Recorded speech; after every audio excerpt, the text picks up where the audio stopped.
On a freezing December morning, with the air so cold you could see your breath, the tarmac at JFK International Airport in New York was slick with mist.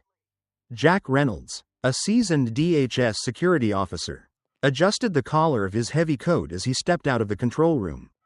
Waiting for him was his partner, Rex. Rex was a magnificent German shepherd. His eyes shone with intelligence and an energy that looked ready to explode at any moment. Their 3-year partnership was more than just a man and a tool, they were true partners. Battle buddies. In the New York security team, there wasn't a soul who didn't know Rex.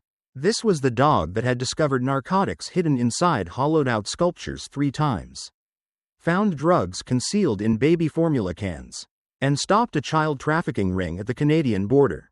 Rex possessed not only sharp senses but also a terrifyingly calm demeanor. He never overreacted, he only barked when he was absolutely certain of every single scent molecule. This morning, Jack and Rex's mission was a patrol of the international terminal. Flight UA407 to Paris was scheduled to depart at 9:45 a.m. And the final checks were proceeding at a feverish pitch. It was a critical international route passing through European airspace, and due to a heightened alert level, the special security team had been reinforced. Jack and Rex had just finished their initial round. A short signal beeped from the radio. Passengers moving to boarding gate 4. Crew arriving in 10 minutes. Priority check at lane E. Jack nodded and gave Rex a subtle hand signal to move. The click of paws on the polished floor rhythmically echoed through the hall. Rex walked perfectly in sync with Jack's left leg, occasionally lowering his nose to the floor or sniffing the air. Jack felt a strange premonition. Maybe it was the draft slipping through his coat, or perhaps because Rex was moving more cautiously than usual. He couldn't verify the reason. Lane E was brightly lit, and the check-in counters on the right were bustling with activity. Jack observed the surroundings calmly, keeping one eye constantly on Rex. There was a reason Rex only acted when he wanted to indicate a target. Everything looked normal. Then, a group of 8 flight crew members appeared. Among them were 3 pilots wearing uniforms with the airline logo shining on their chests. Jack, using reflexes honed over years of watching surveillance monitors, quickly scanned each of them. No one showed abnormal behavior, they were smiling and calm. Some crew members even gave Jack a slight nod, a common courtesy between flight crews and airport security staff. Suddenly, Rex stopped. It wasn't a stop to rest, it was a rigid freeze. As if he had hit an invisible wall. Jack felt the leash pull slightly tight and instantly heard a low, guttural sound from Rex's throat. It was a familiar signal, not the loud bark used to directly indicate drugs, but a low growl warning that something was very wrong. Jack followed Rex's gaze. The German shepherd's eyes were fixed on one of the 3 pilots. The man in the center, tall, slightly thin, with deep eyes that were hard to read. His name tag read Captain Thomas Miller. "What is it, Rex?" Jack asked in a low voice, tightening his grip on the leash. Rex didn't answer but took one step forward and barked shortly, standing directly in front of the man, blocking the path to gate 4. The entire corridor froze for a second. Ground staff stopped their work and looked at Jack. The crew members halted, and the man calling himself Miller paused for a moment, forcing a stiff smile. "Is there a problem, officer?" he asked in an unusually calm, deep voice. Jack didn't answer immediately. He signaled Rex to sit to soften the tension around them but didn't take his eyes off the man. "Excuse me, sir, I need to verify your carry-on and ID. My K9 unit has detected a suspicious signal," he said gently. The man frowned, visible irritation seeping into his expression. "You must be mistaken. I fly this international route frequently. My paperwork is in order, and my route is clear. I'm here on time. If I'm delayed, it affects hundreds of passengers." Jack didn't flinch. "I understand, but Rex has never been wrong. It will only take a few minutes." A flash of annoyance crossed the man's face, but he nodded. "Make it quick," he said, handing over his documents. At that moment, Rex stood up again, lowered his body, and approached the man's left leg. Strangely, he didn't sniff the luggage or the bag, but brought his nose close to the collar of the man's coat on the left side. Rex's nose touched the fabric. He inhaled deeply and barked sharply. Jack immediately realized there was a problem. He radioed the control room, requesting the head of the technical and security departments. Suspicious individual among the pilots. Potential disguise or concealed device. The air in Lane E became electric with tension. Passengers started to murmur, and the other crew members looked confused. But no one dared to intervene. The face of the man named Miller changed from calm to cold. His eyes darted quickly to the emergency exit at the end of the hall. Jack shortened the leash, keeping his eyes locked as he stepped closer to the man. At this point, the situation had gone beyond a simple check. Jack knew this was just the beginning. The moment the man glanced at the emergency exit, Jack was convinced Rex's intuition was completely correct. In his years of service, Jack had seen fear, anger, excuses, and pleading, but that cold, calculating look assessing an escape route was rare, and it should never appear on the face of an experienced captain. A pilot responsible for nearly 300 lives wouldn't have eyes like that. Jack gripped the leash, watching the man while he contemplated his next move. Rapid footsteps echoed as the quick response team and technicians arrived. At the same time, the head of airport security, Director Robert Vance, appeared in the corridor, quickly assessing the situation. "Report," Vance asked in a clipped tone. Jack answered concisely. K9 Rex detected an anomaly, specifically concentrated on the left coat collar. Persistent reaction, no dispersal. Subject shows signs of evasion and flight risk. I propose an individual check to avoid panic in the public area. Vance nodded and turned his gaze to the man. "Captain Miller, I apologize, but please cooperate with a private screening. It is standard protocol when a K9 unit issues a warning. It won't take long. If everything is as you say, there will be no issue." The man twisted his lips into a smirk. "I am an airline pilot, and you treat me like a criminal? My papers, ID, and flight plan are all here. Checking my coat because of a dog?" Vance remained unmoved. "No conclusions have been made. We are checking. This way, please." After a few seconds of silence, the man nodded silently. "Fine, but if I miss my flight, you're taking responsibility." Jack didn't answer, signaling Rex to heel on the right side. They headed to a private room in the isolated technical area. The door closed, cutting off the noise, and the cold white fluorescent light reflected off the glass and detection equipment. The man was asked to remove his coat. Jack had Rex check it again. Rex showed no interest in the bag or the body of the coat but put his nose right against the left collar. He growled low, emitting a low-level warning signal. Jack immediately requested the technicians to check the fabric with a handheld terahertz scanner. A technician carefully traced the scanner over the coat. At first, the signal was stable, but when it reached the seam of the collar, a small light on the screen blinked, and an abnormal waveform appeared. The technician frowned and scanned again, same result. A metallic object, less than 1 centimeter in size and paper thin, was hidden between the fabric layers, emitting a faint magnetic signal. Jack spoke in a low voice. "Cut the fabric open and verify directly." The man named Miller was clearly agitated now. "You intend to ruin my uniform? I am a captain. I am not a criminal." He raised his voice. Director Vance interjected immediately. "If you are a real captain, no one is insulting you. But if you are a fake, the person standing here is a danger to hundreds of lives." As the fabric of the collar was carefully sliced open, a microchip as thin as a hair was revealed. The room went silent. Rex sat down, but his eyes never left the man. The man glanced at the chip and gave a thin smile. "That is a heart rate sensor. I use it for long-haul flights." The technician shook his head at Jack. "Incorrect. This is a chip for an electronic switch. It has the potential to be an activation device." For a few seconds, the room was thick with tension. Suddenly, Jack noticed an unnatural edge on the man's neck. It wasn't plastic or medical adhesive, but extremely thin silicone. Jack felt a chill run down his spine. He had heard of biomimicry silicone mask technology, but this was the first time seeing it in reality. Jack signaled the technician with his eyes and pointed to the neck. "Call a biometric authentication specialist immediately. This person might not be an American citizen." Vance froze for a second. then ordered the door locked and the exits sealed. Instructing an urgent report, the man suddenly stood up and lunged at the door, but was tackled by security staff. Amid the chaos, he shouted in Chinese, "You don't know what you are meddling with."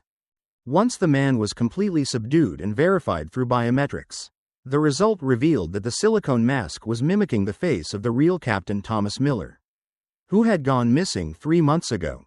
The man's true identity was Zhang Wei, an internationally wanted terrorist and a member of the organization, Heaven's Net.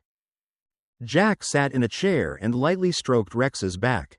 Rex looked at him with his usual calm, sharp eyes. Jack sighed. "You saved lives again, Rex." The air in the room felt suffocating, as if the oxygen had been sucked out. Zhang Wei lay on the floor, bound by handcuffs and double restraint ropes. The silicone mask had been peeled off, revealing his true face: high cheekbones, narrow eyes, a prominent forehead, a face listed on Interpol's red notice. Jack stood in the corner of the room. Rex's ears were still pricked up as if he hadn't left alert mode. Jack understood. Even though Zhang was caught, this was just the tip of a massive iceberg. Director Vance placed a hand on Jack's shoulder and spoke in a low voice. "Good work, Jack, but this is just the beginning." No explanation was needed. Terrorists never work alone, and certainly, an audacious act like infiltrating the national aviation system wasn't a gamble. This had to be part of a larger plan. If Zhang was the first pawn, the organization and network behind him were far more dangerous. Immediately, an emergency technical team was assembled to thoroughly investigate the luggage, uniform, and personal items Zhang possessed as a fake pilot. The flight bag contained professional tools, flight maps, cabin schematics, a pilot's logbook, a phone SIM card, and international credit cards. Everything looked completely legal. Without Rex, no one would have noticed the anomaly. It was forged to perfection, down to the finest detail. Even the smell of the cologne the real Thomas Miller used and the handwriting in the logbook were almost perfectly replicated. But Jack knew, no matter how clever the disguise, the scent cannot be faked. Rex's special nose had pierced through the cutting-edge scientific disguise and sniffed out Yang's true nature. The items Zhang carried were emitting faint chemical signals of explosives or electronic triggers. That was what didn't escape Rex's nose. The biometric department sent Yang's data to the NSA Analysis Center. And 30 minutes later, the results came back. Zhang Wei, 38 years old, former aviation engineer trained in Shanghai, disappeared 4 years ago after an internal investigation at a Chinese airline. For the past 3 years, he has been linked to Heaven's Net, a paramilitary terror organization. His mission: infiltrate international flights from Southeast Asia and the US to Europe, plant explosive devices, and coordinate a 3-stage sabotage operation. Jack clenched his fist. He realized they had been standing on the edge of a catastrophe. If Zhang had boarded the plane, hidden the explosive device, and everything had gone according to plan, Flight UA407 would have taken off in 45 minutes and exploded over the Atlantic Ocean, claiming 287 lives, causing international shock and a crisis in the aviation industry. As Zhang was moved to an isolated interrogation room, the security team conducted an emergency inspection of Flight UA407's cockpit. Jack accompanied the team with Rex. He silently put the working leash on Rex, checked all the buckles, and touched his forehead to Rex's. "Let's go, boy, you lead the way again." Flight UA407 had been evacuated of passengers and reserve crew. The signal lights in the cabin remained on, but the control panel was not yet active. The silence rang eerily. Rex walked slowly, nose to the floor, checking seats, overhead bins, and the small power sockets behind the cabin manager's station one by one. However, the moment they reached the cockpit, Rex suddenly stopped, ears perked, and lowered his body. Jack leaned down. "Where is it, Rex?" Rex approached the left side of the captain's seat, scratched the seat lightly, and put his nose near the height adjustment lever beside the seat. It was a part only pilots frequently operated. Technicians removed the seat cover. 5 minutes later, a rectangular electronic device less than 1 centimeter thick was found hidden between the metal and rubber. The surface was equipped with pressure sensors, altitude sensors, and a microchip for remote activation. The entire cockpit froze. A technician breathed heavily and whispered, "If this exploded at cruising altitude, the cockpit would be blown away, and the plane would completely lose control. No one would survive." Jack looked at the device and then back at Rex. Rex stood quietly, eyes shining, as if he knew he had prevented a disaster. No one said it aloud, but they all understood. This flight wasn't the only target, and unless they tracked down the rest of the network, there was no guarantee any plane could take off safely tomorrow. Deep in the technical area of JFK Airport, the evidence storage room was protected by 4 layers of security doors and a 24-hour surveillance system. Here, the electronic device removed from the captain's seat of flight UA407 lay on a cold steel table, illuminated by harsh white forensic lights. Jack stood on the other side of the glass, his sharp eyes following the technician's movements. Rex sat beside him, back straight, watching the technician intently. No one spoke. A silence like the calm before a storm enveloped the room. Electronic warfare specialist Dr. Evans, a veteran who had handled hundreds of sabotage attempts and smuggled electronics, placed the device's microchip onto a silver tray with tweezers and connected it to a signal analysis system. Strings of numbers flowed across the screen. Seconds later, Evans looked at Jack through the glass and nodded. "This isn't a normal bomb. It's a remote activation device programmed to receive a short burst signal from a personal device. Likely the chip hidden in the collar." Jack understood immediately. He recalled the moment Rex sniffed Yang's left collar. Zhang had mocked it as a heart rate monitor. But now, placing the collar chip and the cockpit device side by side, the most obvious and dangerous fact emerged. That collar wasn't just a disguise, it was the key to death. Evans connected both parts to a simulation software. A 3D model appeared on the large screen, showing the signal transmission and explosion point structure. The device hidden in the captain's seat was designed to receive a signal from the collar chip and explode only when the plane reached an altitude of 30.000 feet. A perfect conspiracy. No anomalies found on the ground. And everything happens when it's too late. Director Vance was also there. Hearing Evans' initial report, he stood still for a few seconds and exhaled deeply. "If not for Rex, we would be searching for debris in the ocean right now and holding an emergency meeting with international aviation security agencies." Jack said nothing, looking at Rex as he quietly sat down. "You're always one step ahead, Rex. This time, you went beyond instinct." Zhang remained in the interrogation room, uttering not a single word. Interrogation experts couldn't break him. Zhang neither resisted nor denied. He simply maintained a terrifying silence. However, there was an unexpected discovery. During a re-examination of Yang's personal effects, the technical team noticed a second layer of fabric behind the coat collar. At first, it seemed like padding, but when cut, a small piece of paper wrapped in plastic emerged. It contained a diagram of international routes written in code and frequencies for American Airlines, Garuda Indonesia, and Malaysia Airlines. Terrifyingly, these flights all had routes passing through international waters where tracking would be extremely difficult if an accident occurred. Jack clenched his fist. Zhang was just a pawn, a piece of a complex chessboard. If they didn't act, tomorrow or next week, another Zhang Wei would don another mask and board another flight. And next time, no one might be in time.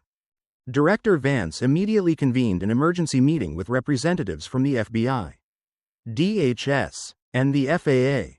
A special task force was formed with the mission to track the collar diagram and locate the rest of the network.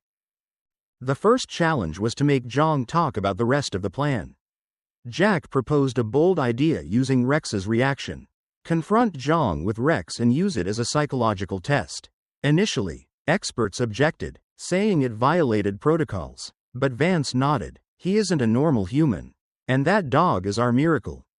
When Rex entered the interrogation room, Yang's eyes flickered for a moment. That was enough. The man who had been emotionless and expressionless showed a glimpse of hatred the moment Rex turned his gaze toward him. That hatred wasn't fear, but the unique resentment of having a plan ruined. Jack stood up and spoke quietly. "You hate Rex, don't you?" Because he destroyed the plan you prepared for 3 years? How many are still out there? How many others have chips in their collars? Zhang didn't answer, but his hand trembled slightly.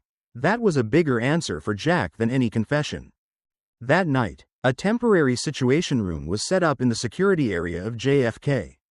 The blue light of computers illuminated the members' faces, and a map of international flights was displayed on a large screen. The diagram of aviation infrastructure found in the collar was placed next to it. Everyone understood there was no time. Every flight taking off held the potential to be a ticking time bomb. Vance sat in the center, with FBI representatives on the left and the cyber warfare team on the right. In front of him were Jack and Rex, who lay quietly at his feet. Vance pointed to the collar map.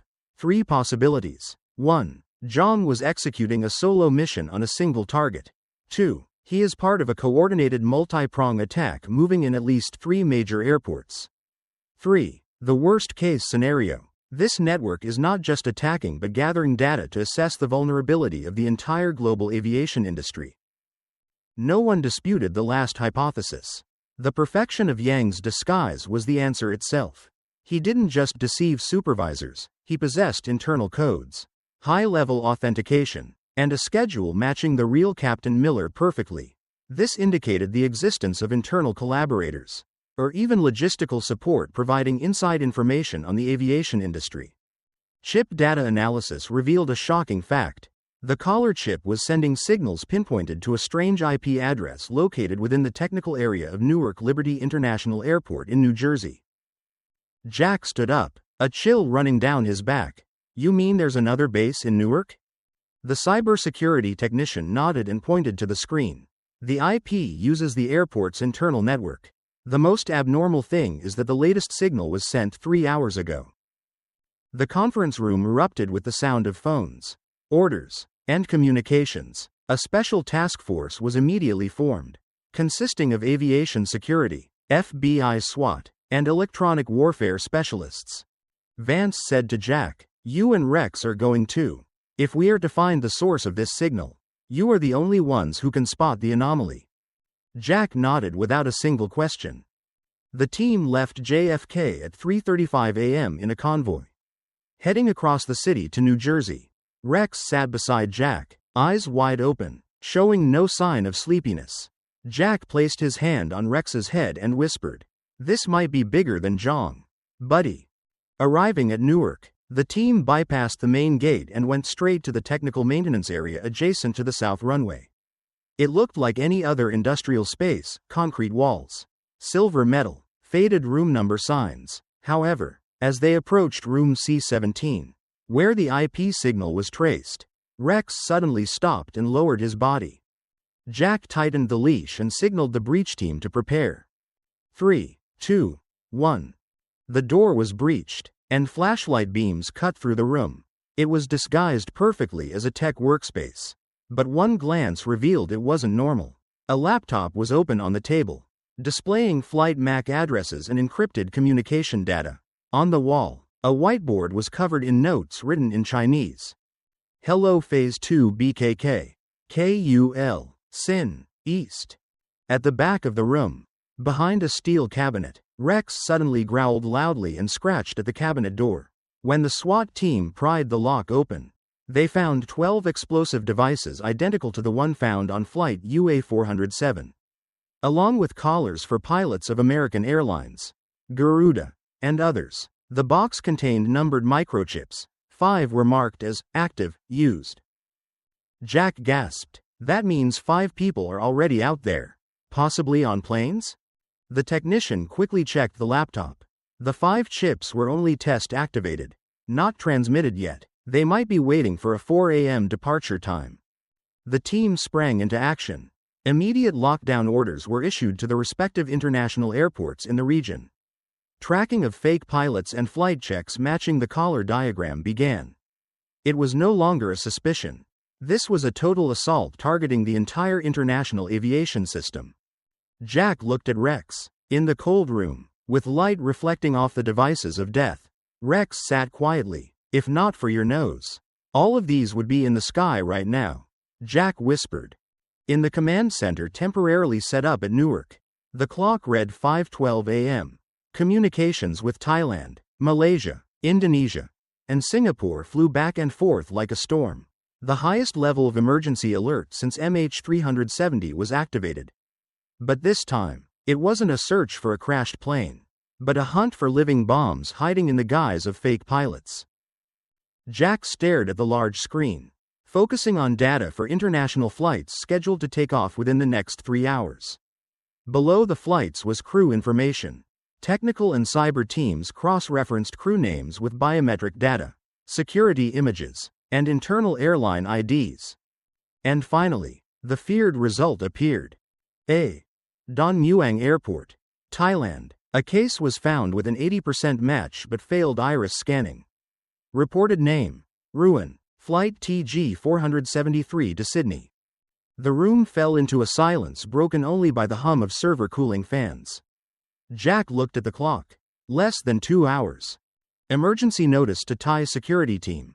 Secure the target. Do not let him near the plane. Check the co-pilot's seat and luggage. Immediately after, another technician shouted, another case at KLIA, Malaysia, B. Malindo Air Flight OD 182 to Tokyo. Reported as Malaysian Chinese, but no flight school record. Distinct difference between profile image and airport photo.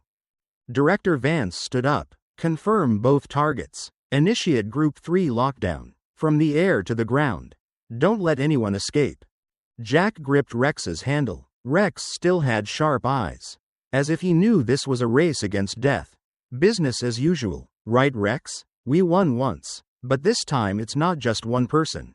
The world is relying on your nose. In Thailand, the security team swiftly contacted Ruin. He was wearing a perfect uniform and holding a genuine ID card. But when asked for biometrics, he couldn't hide his agitation. A detailed check revealed a thin silicone layer inside his collar. The same modus operandi as Zhang. He was detained immediately. A check of the Boeing 777's co-pilot seat revealed another explosive device hidden under the lever. Identical to the one in New York. Meanwhile, in Kuala Lumpur, a man named Peter was approaching the final checkpoint. However, his behavior avoiding camera lines, holding his bag with his left hand despite a profile saying right-handed, and an unnatural absence for 10 minutes before boarding prompted security intervention. Upon detention, he resisted violently, trying to cut his neck with a razor blade hidden in his sleeve, but was subdued with only minor injuries. Initial investigation revealed he wasn't Malaysian but Chinese, an associate of Zhang named Hao Ming, a former electronics student. Jack heard the report through his earpiece and felt a weight lift off his chest. But he couldn't relax yet. The box found in Newark had 5 chips marked as used. 3 were caught, Zhang, Thailand, Malaysia. 2 were still lurking. Jack ordered. Focus on European flights. Same departure morning as Zhang. Routes passing through international waters. Where signals are easily lost. Where delays are tolerated and monitoring is lax. Look for Istanbul. 20 minutes later, the 4th piece of intelligence arrived. Singapore Changi Airport. Scoot Airlines pilot Chen Wang. Bound for Istanbul. Jack frowned. Istanbul was a transit point to the Middle East, matching the route Zhang used to vanish from Interpol 3 years ago. Singaporean Special Forces heli dropped onto the runway and raided the crew preparation room. This time, it wasn't just one person. Wang and another man disguised as an engine maintenance technician were caught. Both had installed remote activation devices in the cockpit. The final information arrived at 6:42 a.m. All 5 targets were secured. Not a single bomb was activated. No passenger fell from the sky. Jack leaned back in his chair and looked up at the ceiling of the operations room. Rex lay quietly at his feet, eyes closed, but his ears were still moving. A red team agent placed a coffee on the table and muttered, "Never seen a dog like that." Jack smiled and patted Rex's back. "He's not a dog. He's a better soldier than any of us." Director Vance approached, speaking in his usual calm voice but with special respect. "Without a gunshot or a red alert, we stopped a global terror plot. It all started with one bark, one collar, and a dog that never gave up." Jack nodded, thinking to himself, the world can fall into chaos just by a butterfly flapping its wings in the wrong place. But today, the world was saved by a dog that didn't ignore a human with a strange smell. 3 days later, the operation to track fake pilots across Southeast Asia and the US concluded. Airlines resumed normal schedules under strict surveillance. In a special interrogation room in New York, the source of all the chaos, Zhang Wei, finally opened his mouth. Jack stood behind the one-way glass, Rex sitting quietly at his feet. Zhang wore a gray prison jumpsuit and plastic slippers. His hands were bound with special restraints. But his eyes were cold and calm. The interrogation began at 10 a.m. on December 14th. American, French, and Japanese counter-terrorism experts were present. A U.S. officer activated the recorder and spoke solemnly. Subject: Zhang Wei, Chinese national, International Aviation System Infiltration Operation. Heaven's Net, Commander. Zhang, if you cooperate, your chances of survival increase. Stay silent, and those chances drop. Zhang was silent for a few seconds, then curled his lip slightly. He began to speak in surprisingly fluent English. You stopped 5 points faster than we expected, but you weren't fast enough to break the whole thing. The French expert leaned forward, asking sharply, what isn't broken yet? Who are you in the organization? Zhang sneered, speaking slowly as if reciting a story he had memorized long ago. I studied aeronautical engineering at Shanghai University. I am a real pilot. But that doesn't matter. What matters is that I saw hundreds of holes in the civil aviation management system. You call it human achievement. We call it a playground. No one interrupted him. Zhang continued without blinking. Heaven's Net, or as you call us, the Net, is not a traditional terror organization. No suicide bombings, no loud propaganda. We are quiet and precise. Like surgery. This plan started 7 years ago when aviation security began using AI for flow management. We didn't fight the technology, we used it. The French expert asked, was the goal to collapse the aviation industry? Zhang shook his head. That is just the first step. Phase 1 was proving that anyone can be put on any flight. Biometric ID cards, even internal records, can be breached. If not for your dog, Flight UA407 would be scattered pieces in the Atlantic. He continued. Phase 2 was simultaneous attacks on 3 continents. Failed. I admit you stopped this. But I am not the coordinator for Phase 3. Jack frowned and looked at Rex, bracing for the worst. Phase 3? Yang's eyes showed excitement for the first time. Destruction of trust. What happens when passengers don't trust the pilot? The airport, or the radar? They stop flying. If billions of people stop flying, logistics collapse, global trade stalls, finance shakes. That is the goal. Spreading fear like a virus without spilling blood. The U.S. officer asked, where does Phase 3 start? Who is controlling it? Zhang leaned back. We call that person the coordinator. I don't know their real job. I met them only twice. Once at Shanghai Pudong and once at Jakarta Soekarno-Hatta. She didn't say much, issued orders. Instructions were concise and precise. She might be Chinese, Singaporean, Malaysian, or maybe American. No one knows. But she is the center. Every device I received was encrypted with a key only she could open. I am just an excellent pawn. Jack stepped forward to the glass and spoke to Zhang via the intercom. The idea to put the chip in the collar? The silicone mask? Whose idea was that? Zhang looked at him for a while and smiled thinly. You will find out eventually. Disguise technology is more advanced than you imagine. We made biomasks mimicking blood vessels, AI-generated voices, even fake social media profiles dating back 10 years. We can create everything you think is real evidence. But we couldn't fool the dog. He lowered his head and sighed for the first time. We even built a lab to study how to fool dogs. But we didn't succeed. Jack said coldly. Rex doesn't need evidence. He just smells the truth. The next morning, as the sun began to rise, a special task force was secretly assembled at a derelict airfield on the outskirts of Pennsylvania's industrial belt. In a dim room, Jack, Rex, Director Vance, and 2 senior intelligence officers analyzed Yang's confession from the previous day bit by bit. The two locations he mentioned, Shanghai Pudong and Jakarta, and the mysterious female coordinator were the center of all speculation. No photo, no fingerprints, no official travel data. However, the only concrete clue Zhang mentioned was that every time she appeared, Yang's device activated on a unique encrypted frequency, A314. Strangely, this frequency had been temporarily detected in a civilian data cluster in Pennsylvania. Jack looked up, frowning. Pennsylvania? Why there? Vance flipped through a file, narrowing his eyes. For the past 3 years, this area in the Rust Belt has had the highest concentration of repurposed tech warehouses due to low costs.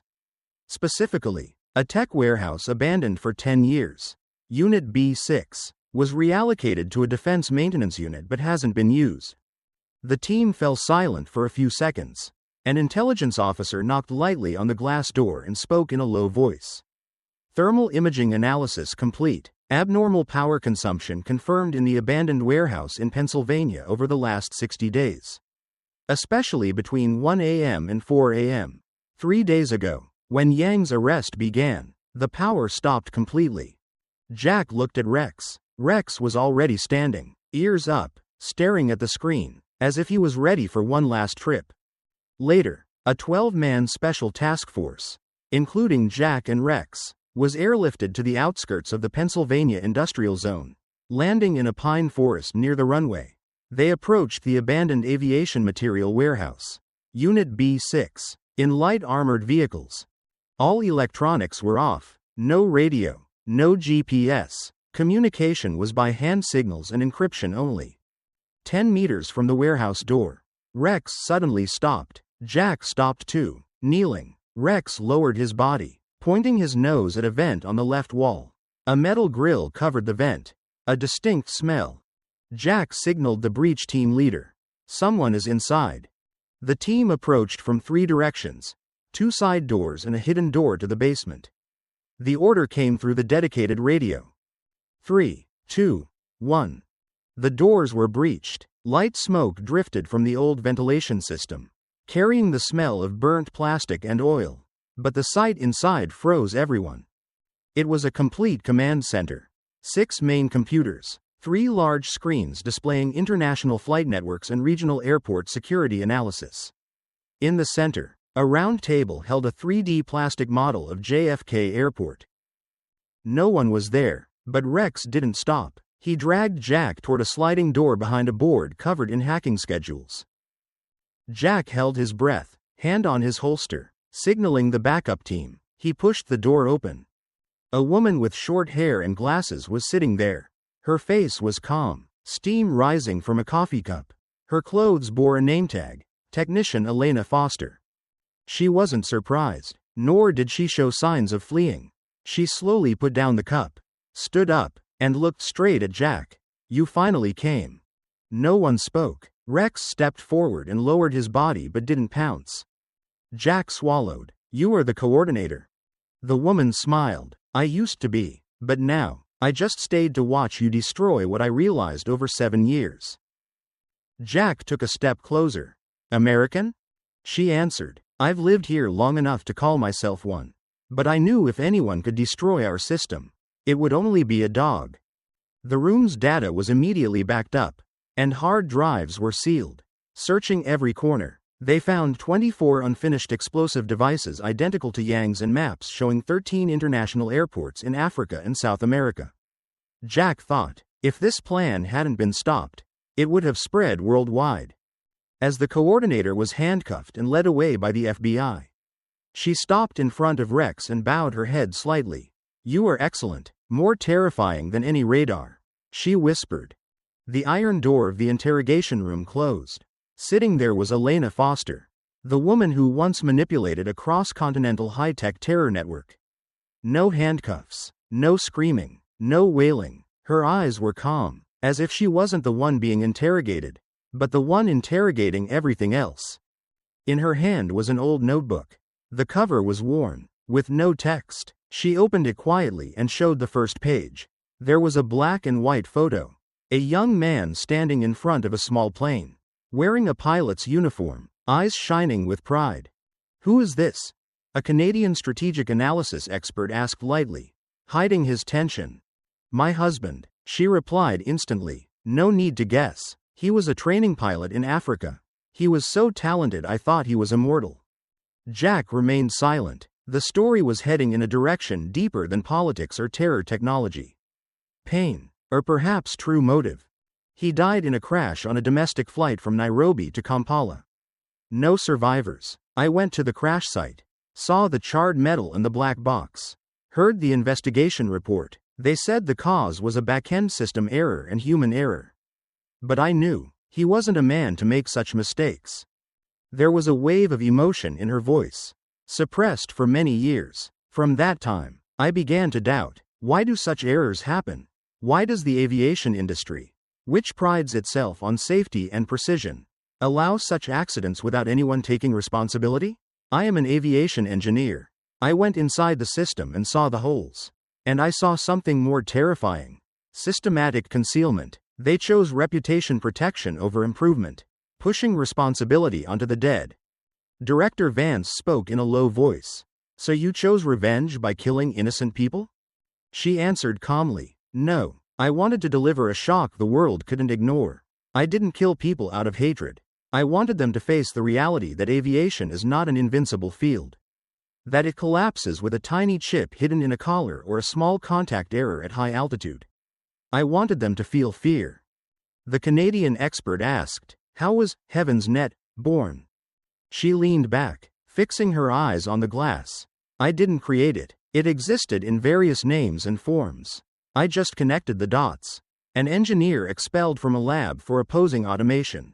A pilot suspended for whistleblowing on safety flaws. An IT specialist ignored when he found holes in the global reservation system.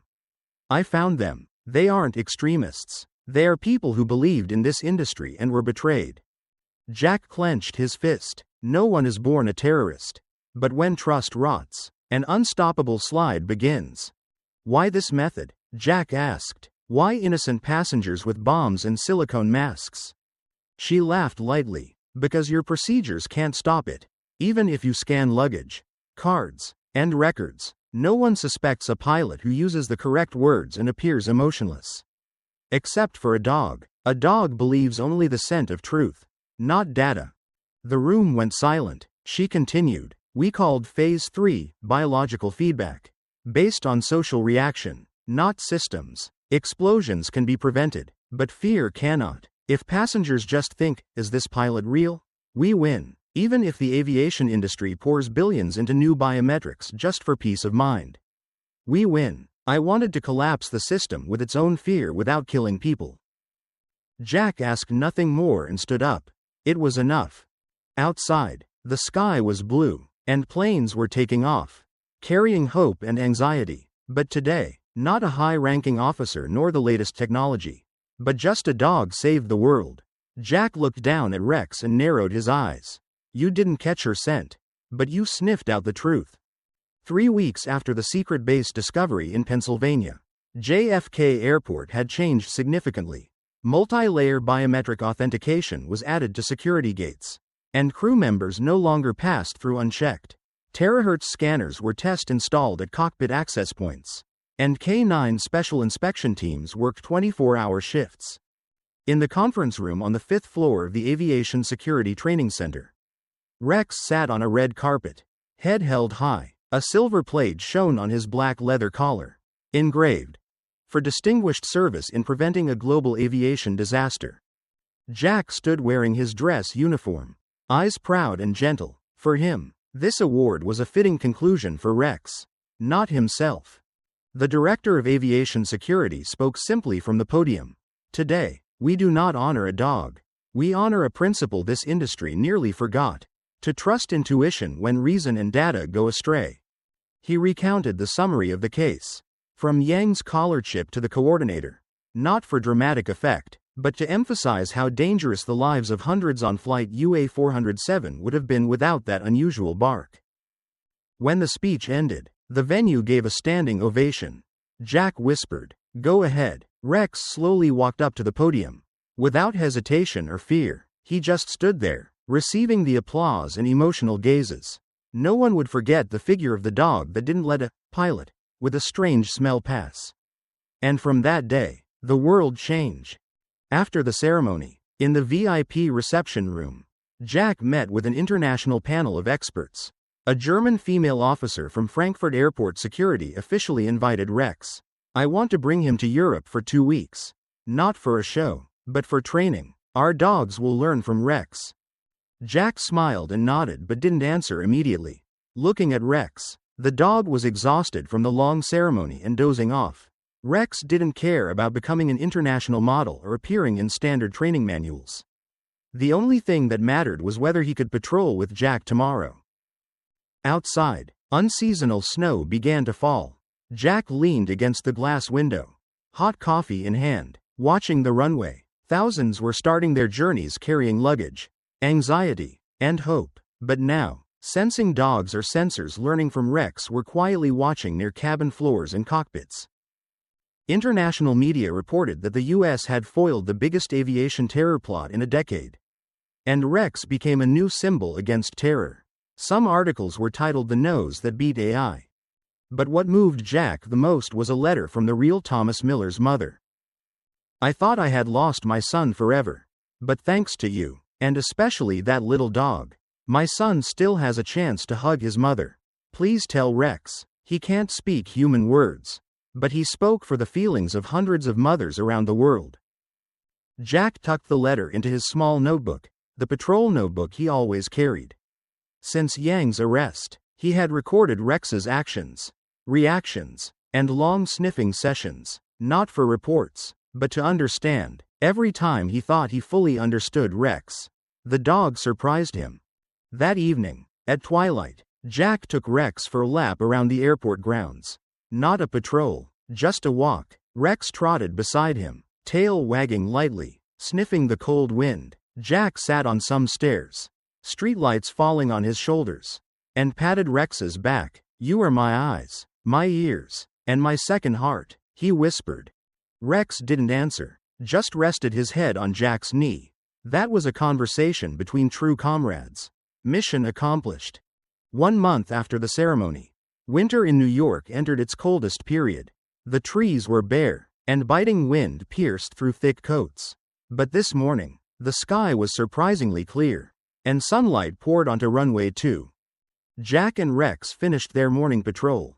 No bombs, no fake pilots, no collar chips, no silicone masks. Everything seemed to have passed. But Jack didn't relax his guard. Evil doesn't disappear, it changes shape and waits for a gap. That was why Rex refused the offer of honorable rest and continued patrolling every day. In the internal meeting that morning, Jack received news of the K9 Center to be established next year. A training center inspired by Rex. Rex would be an honorary instructor, and all police dogs would be trained on models of Rex's independent action and biological response. The aviation security industry had changed. A new command division monitoring non-traditional threats was established, and a biological response analysis department was set up. Airlines began testing olfactory sensors mimicking dogs. But Rex didn't change. No medals, no guns, no words, just a 4-legged warrior with a nose and a heart for Jack. That afternoon, Jack took Rex to their usual grassy spot. The sky was blue, and planes left white trails. Jack sat on a stone bench, removed Rex's collar, and stroked his head. You're not just an airport police dog anymore. You're officially transferred to the K9 Center as an instructor. You get that? Rex wagged his tail lightly but showed no special reaction. Jack knew Rex wouldn't walk the halls, sniff suspicious smells, or block paths anymore. From now on, he would teach that instinct to the next generation. The instinct to feel truth, not data. Jack sighed and looked up at the sky. I never thought I'd spend my life with a dog. But you are the best surprise of my life, Rex. He sat quietly, emptying his mind. Rex lay at his feet, eyes closed, breathing quietly. Suddenly, Rex stood up. He didn't bark, didn't growl. He just raised his head, pricked his ears, and stared at a group of passengers coming down from Terminal 3. Jack straightened his back. What is it? Rex didn't move, But his nose started working. It was a habitual sniff. But the movement felt like he sensed something abnormal. Jack grabbed his radio. Center. This is Reynolds. Requesting an inspection team at Gate 3. K9 showing a mild reaction. Want to cross-check? A reply came from the other side. Roger. Reynolds. Arriving in 2 minutes. Lockdown is. Jack looked at Rex. Rex wasn't barking or growling. But he had the same eyes as when he first met Jong. Jack lowered the radio and stared at the gate. No, the story isn't over yet. Just one chapter has closed.